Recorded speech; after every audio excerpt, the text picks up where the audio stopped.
Histoire d'en dire plus.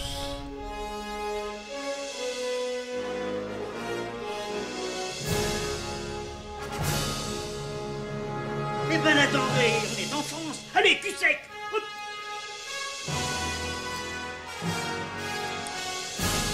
Personne ne peut le croire et pourtant c'est vrai, ils existent, ils sont là, tarnatata. Glow. Il faut qu'on pète.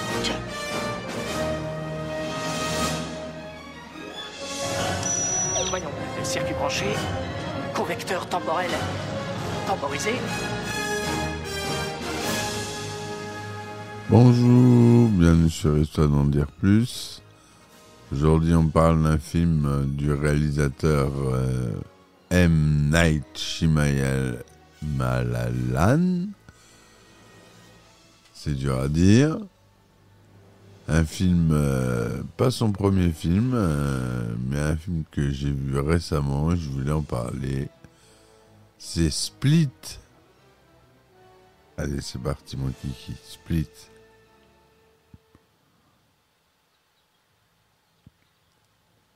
Alors, Split, ou Divisé en québécois, c'est un film d'horreur psychologique américano-japonais, écrit, coproduit et réalisé par M. Night Shyamalan, sorti en 2016. Le film met en vedette James McAvoy, Anna Taylor-Joy et Betty Buckley. Le film a reçu des critiques généralement positives et a remporté un succès commercial majeur au box-office. Il a remporté plus de 278 millions de dollars de recettes mondiales, dont plus de 138 millions de dollars en Amérique du Nord, remboursant donc largement son budget de 9 millions de dollars. En France, il a fait plus d'1,5 million d'entrées.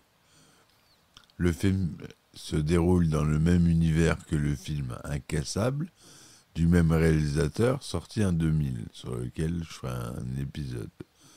Les personnages des deux films reviennent ensuite dans Glass, sorti en 2019. Alors celui-là, je suis en train de le voir. J'ai pas fini de le voir, mais j'ai pas eu le temps de le regarder en entier. Je sais, c'est pas bien, mais bon. Donc en acteurs principaux, on a James McAvoy, Anna Taylor-Joy, on a dit Betty Buckley, Jessica Sula, Hayley Lou Richardson. C'est Blinding Edge Pictures et Blumhouse Productions en société de production. C'est produit au Japon et aux États-Unis. Ça dure 117 minutes. L'une des personnalités de Kevin Wendell Crumb de Nice est poussée à enlever et séquestrer deux jeunes impurs, Marcia et Claire, repérés depuis quelque temps pour avoir toujours été protégés et endormis par la société.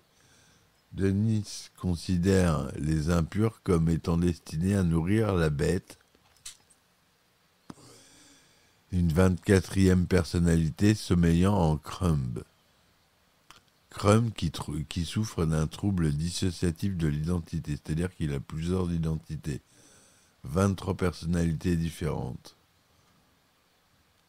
et une 24e qui s'appellerait la bête. D'autre part, Denis s'interdit de leur faire du mal. Une 3e jeune fille, Kaizé, très solitaire et perspicace, accompagnait ses camarades au mauvais moment et se retrouve conséquent enfermé avec elle. Après avoir entendu les informations télévisées mentionnant la disparition des adolescentes, le docteur Fletcher a des doutes au sujet de Crump et tente d'en savoir davantage sur le message de détresse que lui a envoyé l'une de ses personnalités, Barry, persuadé que le trouble d'identité de Kevin ouvrirait de grandes possibilités dans l'évolution du corps humain. Elle continue la thérapie de son sujet. Cependant, elle doute de sa sincérité. Barry se présente à elle, se voulant rassurant par rapport aux nombreux mails envoyés, Mais Fletcher pense qu'elle est face à Dennis, prétendant être Barry, ayant remarqué les tocs dont souffre cette personnalité. Alors, faut le voir, le film. Hein. Comme ça, le résumé, il paraît confus, mais si vous avez vu le film, le résumé va vous paraître tout à fait clair. Dans la cellule, Casey constate rapidement le déséquilibre de Crumb, qui leur rend visite sous plusieurs apparences différentes. D'abord Denise, puis Patricia, une femme distinguée, et Hedwig, un garçon de 9 ans, avec un fort aisément. Marcia et Claire trahissent la confiance de Crumb en prenant des initiatives et en tentant à plusieurs reprises de s'enfuir. Ce dernier décide alors d'isoler chacune des filles, Casey tente de garder son calme et obtient la confiance de Hedwig, qui accepte de la faire sortir de la chambre pour lui faire découvrir son univers. Mais lorsqu'il lui montre son talkie-walkie, Casey ne peut résister à son unique occasion d'appeler des secours.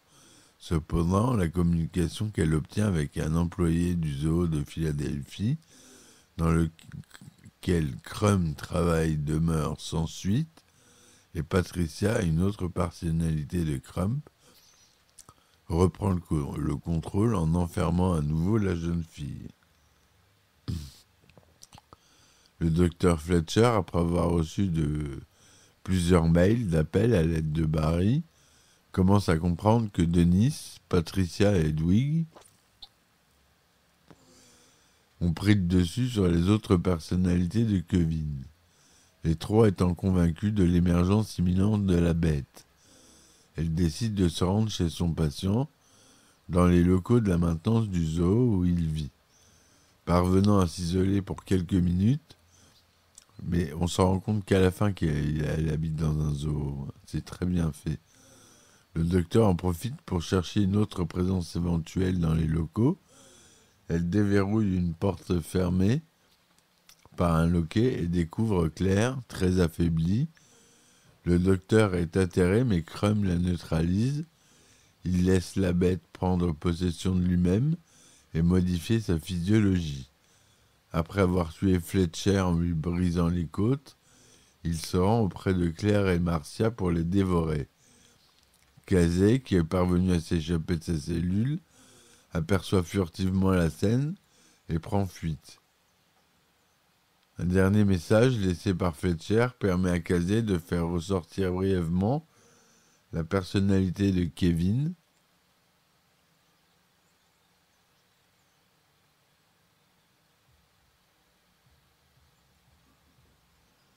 confus, après 2 ans sans conscience de lui-même, Kevin demande à Casey de prendre son fusil et de le tuer. Excusez-moi pour le temps mort. Juste avant que Patricia ne fasse taire les personnalités voulant empêcher le retour de la bête. Casey fuit dans les couloirs avec le fusil, rattrapé par Crumb. Casey s'enferme elle-même dans une cage et tire sur l'homme à bout portant, sans parvenir à le tuer. Celui-ci, ayant déchiré le vêtement de Casey dans la lutte, découvre sur le ventre et les épaules de celle-ci d'anciennes marques, signature de violence subite antérieurement. Une série de flashbacks montre que, plus jeune, Casey était victime d'abus de son oncle qui l'a recueilli après la mort de son père. La bête lui dit alors que son cœur est pur et qu'elle doit se réjouir d'être différente. Il abandonne l'idée de la dévorer et disparaît. Le lendemain, Casey est retrouvé et libéré par un employé du zoo. Quand elle doit retourner auprès de son oncle, elle se rapproche d'un agent de police. Lorsque le cas de Crumb, surnommé la Horde en raison de ses multiples personnalités, est présenté aux journaux télévisés du lendemain, un homme assis à un bar, David Dunn, joué par un caméo de Bruce Willis dans le film, semble particulièrement intéressé par l'histoire. Donc, ça se finit sur un cliffhanger, comme ça. et qui a inévitablement donné la suite Glass, que je suis en train de voir, donc je ne peux pas vous raconter le film. J'ai des films en retard, hein. Mais Night Shyamalan m'avait beaucoup déçu, donc je suivais plus trop son travail, mais j'avais trouvé que Incassable avec Bruce Willis était bon. Donc j'ai voulu voir la suite. Et là, c'est l'histoire Glass, c'est l'histoire avec Samuel L. Jackson. Donc voilà. La réalisation au scénario, c'est M. Night Shyamalan. La direction de la musique, on trouve Wes Dylan Thorson. La direction artistique, Jesse Rosenthal. La photographie, Mike Dulakis. Le budget de production était de 9 millions de dollars. C'était tourné en Technicolor couleur 2/39e Cinémascope, son demi-digital Dolby Atmos, 117 minutes la durée. Il est sorti le 20 janvier 2017 aux États-Unis et au Canada le 20 janvier 2017 aussi, et en France le 25 janvier 2017. Le Japon le 12 mai 2017, puisque c'était un film américano-japonais. Il fallait le mettre dans les sorties. La classification aux États-Unis, interdit aux moins de 13 ans, enfin, accord recommandé des parents. Au Japon, sous la responsabilité des parents. En France, interdit aux moins de 12 ans. Donc Jack McAvoy, il joue Kevin Wendell Crumb, Dennis, Mademoiselle Patricia, Barry, Hedwig, La Bête, Jed, Orwell, etc. Il joue toutes les personnalités. Bel exercice de style pour James McAvoy dans ce film, hein, qui s'en sort très très bien. En août 2015, il est annoncé que M. Night Shyamalan va réaliser prochainement un nouveau thriller fondé sur un script qu'il a également signé. Pour écrire son scénario, il s'est inspiré de Billy Milligan, un Américain arrêté pour viol à la fin des années 70 et jugé non responsable de ses crimes en raison de son trouble dissociatif de l'identité. Le réalisateur explique avoir été fasciné par cette histoire et par la pathologie de Billy Milligan. Avec le trouble dissociatif de l'identité, chaque personnalité croit en sa propre existence à 100%. Si l'une d'elles est persuadée d'être diabétique ou d'avoir du cholestérol, son corps peut-il en être affecté ? Personnellement, je crois que oui. Et si l'une des personnalités croit qu'elle possède des pouvoirs surnaturels, qu'en est-il alors ? Le réalisateur produit le film avec Jason Blum et Mark Bienstock, déjà à l'œuvre pour son précédent film The Visit. Le 27 octobre 2015, Universal Pictures s'associe à la distribution du film, dont le nom sera donné de Split. Monsieur Night Shyamalan explique que le personnage de Kevin est au départ inclus dans le script d'Incassable, mais qu'il a été retiré de la version définitive. Il réutilise certains passages dans Split. Joaquin Phoenix devait initialement tenir le rôle principal et ainsi retrouver Night Shyamalan après Signe en 2002 avec Mel Gibson et Le Village en 2004. Il est finalement remplacé par Jack McAvoy et en octobre 2015, Anna Taylor, Betty Buckley, Jessica Suley et Lou Richardson rejoignent la distribution. Le tournage débute le 11 novembre 2015 à Philadelphie en Pennsylvanie. Après la fin officielle du tournage, des reshoots ont lieu en juin 2016, comme le révèle Betty Buckley sur son compte Instagram. Le tournage a notamment lieu au Sun Center Studio.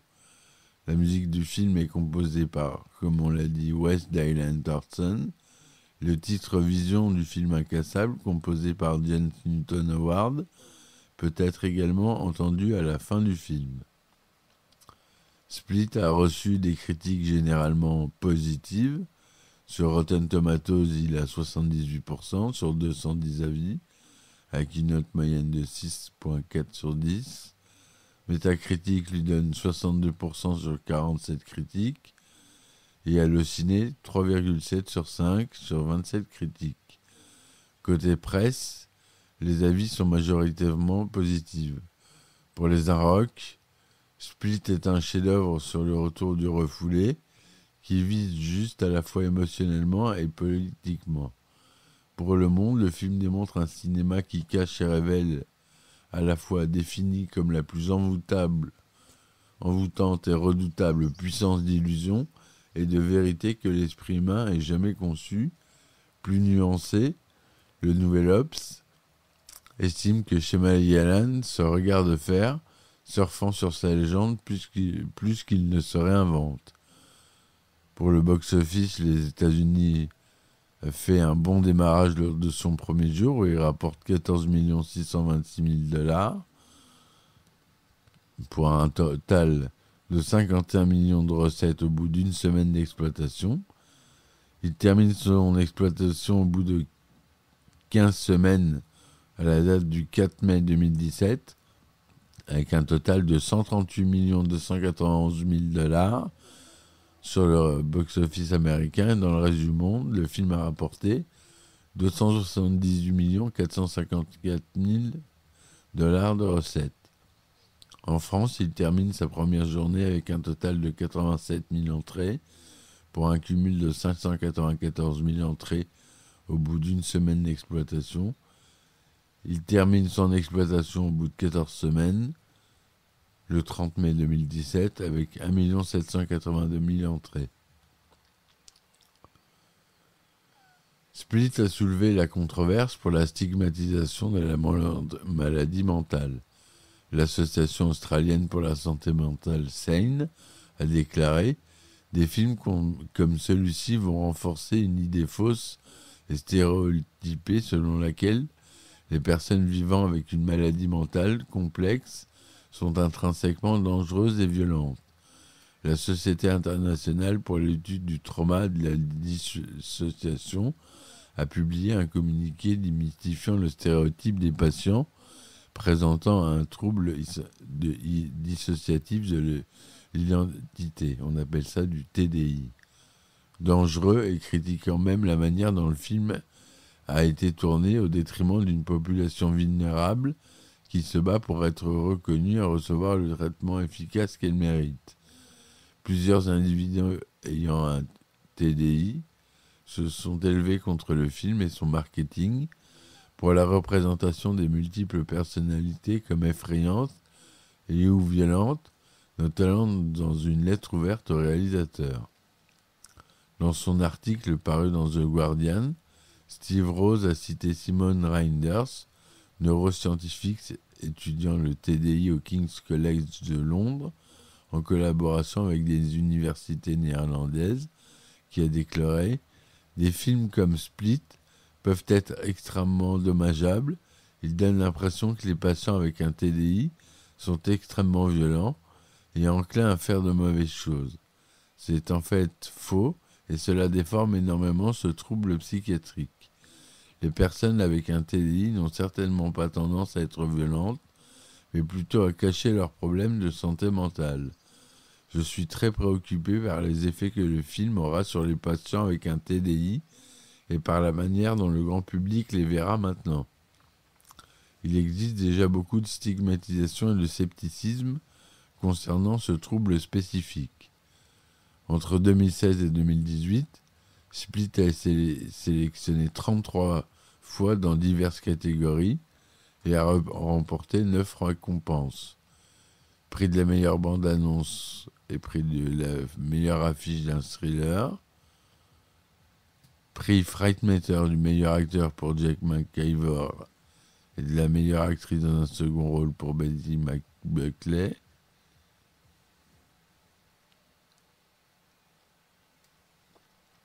Société critique des films de San Diego, meilleur acteur pour Jack McAvoy. Festival du film SESC, meilleur acteur étranger pour McAvoy. Meilleur acteur au Cinéforia pour Jack McAvoy. Prix du jeune artiste pour Eddie Coffey.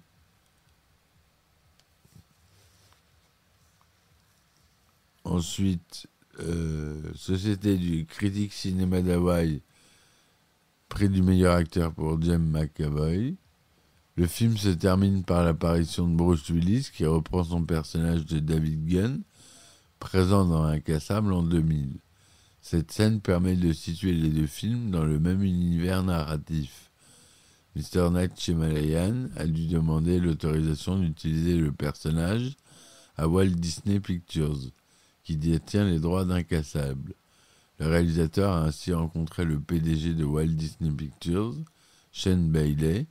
Ils ont alors trouvé un gentleman agreement stipulant que Shyamalan peut utiliser le personnage, mais que Disney devra être impliqué dans la production d'une éventuelle suite. L'implication de Bruce Willis a quant à elle été tenue le plus possible secrète. La scène a ainsi été coupée lors des projections test devant un public et n'apparaît qu'en scène post-générique lors de sa sortie en salle. Elle est cependant réintégrée avant le générique sur la version DVD. Mr. Night Shyamalan exprime ensuite son envie de réaliser un troisième film dans cet univers narratif commun. Le réalisateur espère pouvoir montrer ce projet et avoue avoir commencé à l'écrire.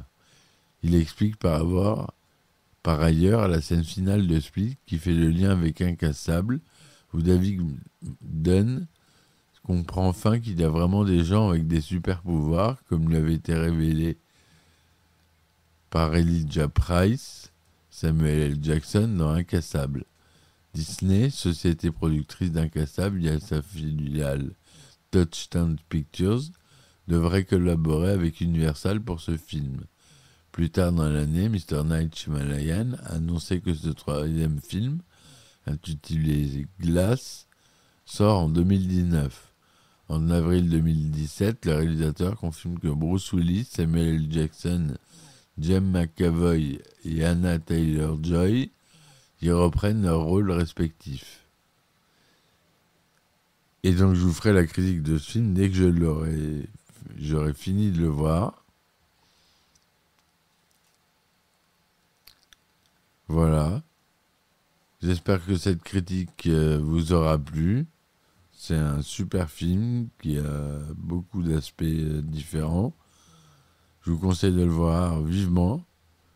Merci de m'avoir suivi pour cette chronique. Supportez-moi sur mes différentes plateformes, quelques Tipeee, Ulule, Patreon. Voilà.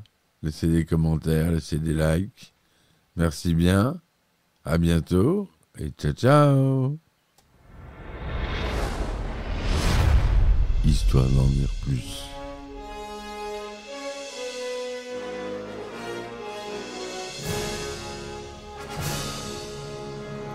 Eh ben attendez, on est en France. Allez, cul sec.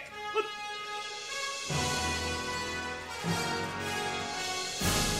Personne ne veut le croire et pourtant c'est vrai, ils existent, ils sont là, Tarnatata. L'eau.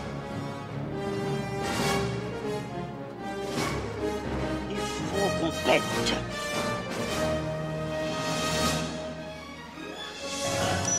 Voyons, circuit branché, convecteur temporel temporisé,